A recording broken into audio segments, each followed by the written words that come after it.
As you undoubtedly know by now, I am a castle lover, but recently I decided to add another Lego theme to my Lego building just to freshen things up and to keep things interesting to me. And that theme was Star Wars.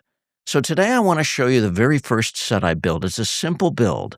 But in addition to building that simple build, I also built 4 mocks using the same parts, including an original mock of my own. Can you imagine me building an original mock?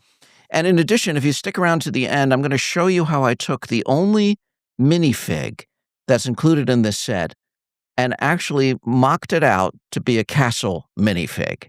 I'm Tom Bray since 1954. Welcome back to my YouTube channel. And that's right, I have launched into my Star Wars building spree, in addition to my castle theme. Now, many of you warned me that Star Wars was a rabbit hole because there are a lot of sets, and that's certainly true, but also that it can be extremely overpriced. And I know what you mean, but I'm not going to be buying $1,000 Death Stars. I'm going to be keeping my buying to simple sets, 50 and under, occasionally a set maybe in the $100, $125 range. So I started off really small. I started with one of the easiest sets to build and one of the cheapest sets. And that set is a Captain Rex's Y-Wing. It's a microfighter building set, set number 75391. It's been around for a while. It's retiring this year, I believe. I'm sure you're aware of it. So in addition to this original Y-Wing build, which is a very sturdy, pleasant build, let me show it to you now. As you can see, sturdy build, lots of fun, very colorful with the blue and the white, with Captain Rex right in the middle there. So in addition to this original build, I went over to Rebrickable. Now, I'm the last guy to know anything, but I discovered over there that there are mock plans for various Lego sets, and this Captain Rex's Y-Wing was one of them. And so the first build that I tackled was a battle tank. And here it is right here. It's also a very solid build. I think it's really attractive.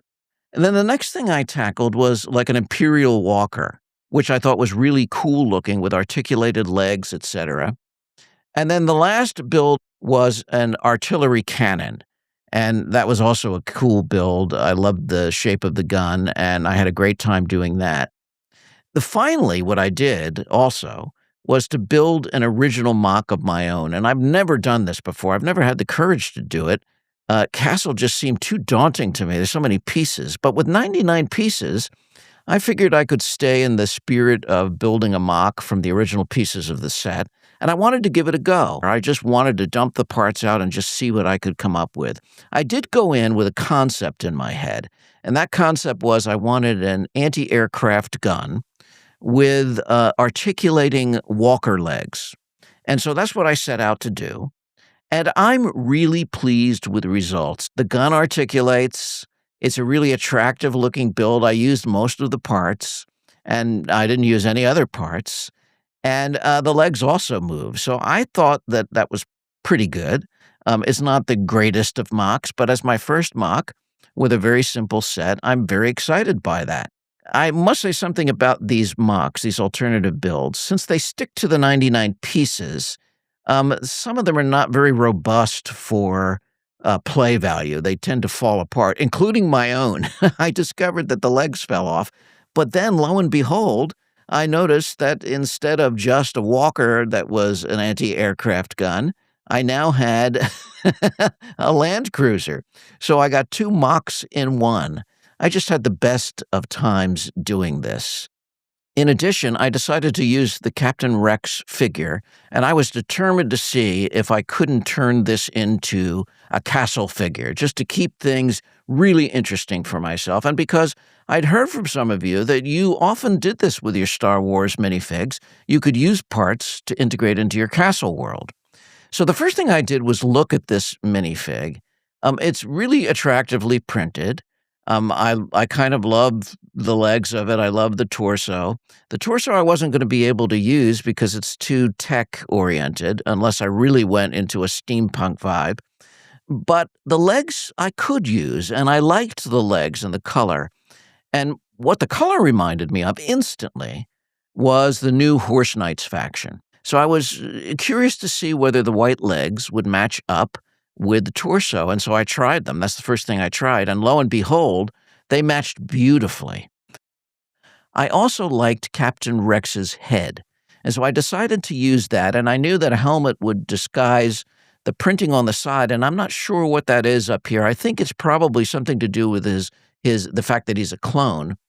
But at any rate, put a helmet on him and you don't notice that, but I really liked his expression, and so I decided to use the head, and then I just capped it off with a visor helmet, which I thought was a cool addition, and lo and behold, I had a Star Wars figure that was converted into a Horse Knights alternative.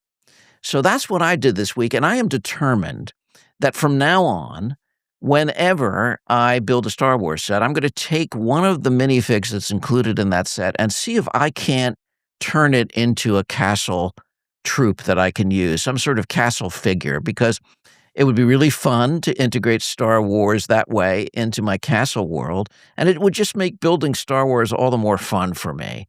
Now, I'm wondering about you. Have you done this? And if you have, what sets have you used and what minifigs have you used to convert into castle figures? As always, I always value your input. Thanks for your comments and thanks for your support. Keep building your Lego kingdom one minifig at a time. Take care.